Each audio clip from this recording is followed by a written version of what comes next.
What is your favorite rule change that has happened in Major League Baseball since the time you started covering to now? That one's easy, Brandon, the pitch clock. And I say that because it just improved the pace of the game. It shortened games. Yeah. And not that 4-hour games are necessarily a bad thing.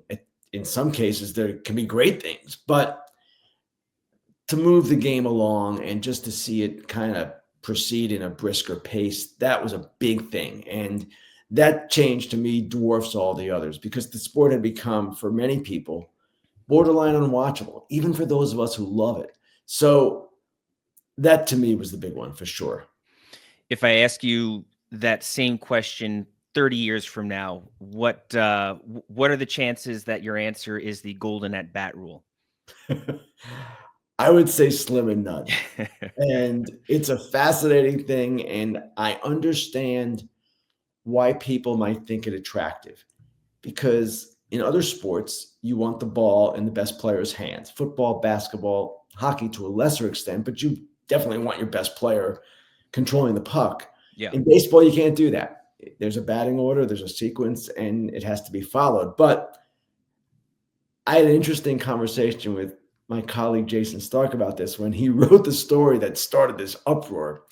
And Jason was kind of in favor of this. He liked the idea. And Jason is even older than me, been covering the game even longer than me. You would think he'd be a traditionalist, but he was of the mind that this would be a really interesting wrinkle for the game. And to me, it was just a step too far. Yep.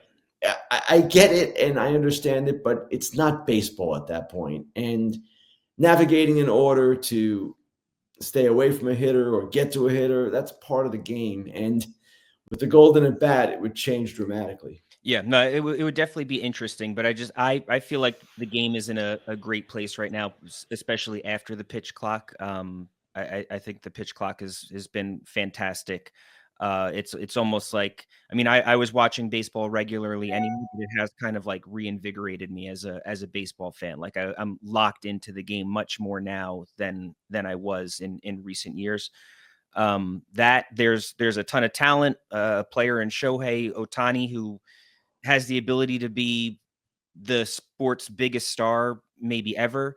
But something like the golden at bat rule, I think it just was too gimmicky even for me.